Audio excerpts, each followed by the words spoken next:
Hey everyone, Bill here with some more TV Photog tips. Today, let's talk about window backgrounds. The first thing I'm going to say is whenever possible, avoid using the window as a background. It just, so many problems with it. The only time I really don't have a problem with it is at night when you're lit inside and it's dark outside. But during the daylight, when it's a bright and sunny day, it can be very problematic. Your camera just can't handle it. Right now, it's not too bad here in Minnesota. It's pretty overcast, but there's still going to be some issues with this. Often, this is how the conversation goes when this happens. Hey, welcome, come on in. Hey, where we're gonna set up in the other room over there in front of the window. Well, we could do that, but all I'm gonna see is a little silhouette of a man. Do we have any other options? Well, that's where the governor or the CEO, whoever it is that you're here to talk to, that's where they wanna be because they wanna see the beautiful skyline behind them. From that point, it kind of depends on the personality of your contact. Are they gonna be receptive and listen to you, or are they going to be insistent on what their boss had told them? Well, if they don't listen to you at first, my one tip is set up your camera and have someone standing here. In this case, I got my little dummy friend over there, and I'm gonna show them what it looks like on my viewfinder. Right away, you can see what the problem's gonna be when you have a background that's way too bright for the subject.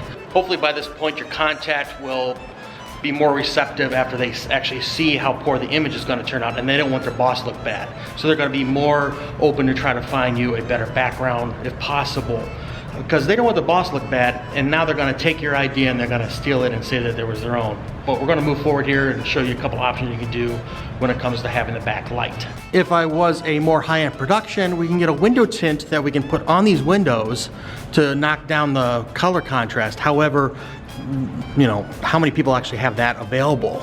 Your first option here is I always put up a light, whether it's going to be direct or not, but the question is, do I have a bright enough light that's going to counter how bright it is behind the subject or not? Currently my light is, 8 feet away or so, about as far away as my camera, but it's still a little too bright in the background, so my next option, I can't get it any brighter. I only have one light. So next thing is I can move the light closer. Realistically speaking, at some point, the light might be uncomfortably close to the subject. They don't want it that close. Or if it's like a press conference type situation, you're not the only camera that's gonna be there, so people don't want your stand in the way. So here's kind of where I'm at right now. I got my light a little bit closer, and in my main camera here, the background, that's how it looks. Just fine. What I'd have to do here is I'm gonna have to blow out my foreground or my characters to try to get that back where it is, but you see the background just gets blown out. So really the best option you can do here is get enough lights that will counter the background. It gets a little bit more difficult if it's a more sunny day. Again, it's overcast here. But I have one more thing I can do, particularly if this is a press conference. This is my go-to kind of thing that everyone else will look bad, but at least I will look presentable. For some reason, we are just mentally trained to do this in news. We fight to get to press conferences first so that we can get the most direct on spot from the presenter so that we have this, straight on look. But when the background, again, is just so overly lit, what can we do with that? Well, here we go. We're just gonna do a very simple thing. I'm just gonna move my camera off to the side. Here's where I'm at now. I'm off to the side here. I don't have that head-on look that most of the other photographers would have, but I'm off to the side. And if you look through my viewfinder here, I'm not really competing with the windows here, and I have a different backdrop than other people see, but the important thing is my subject is properly lit, and I don't have it overly bright in the background there.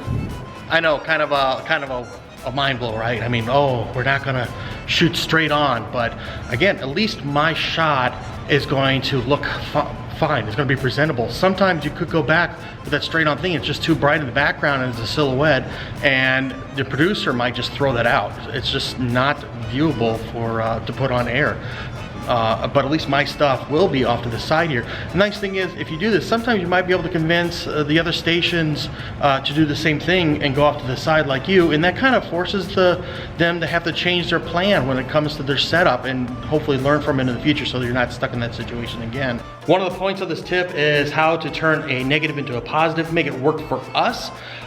Again, for some reason we're just trained in news, particularly for press conference, to be straight on, but we don't have to. At least the shot from the side there is presentable. It looks different, it's presentable, but you can at least tell who it is. It's not just a silhouette of a person. But I want to thank you for joining me. I'm Bill, you've been watching TV Tips. Please do me a favor, like, share, and subscribe so I know you're out there. You can leave a comment down below. Maybe you have a real world situation you want me to tackle for you. But until next time, good luck and have fun. During the sun, well, we could do that, but all I'm gonna see is a little silhouette of a man. Scaramouche, Scaramouche.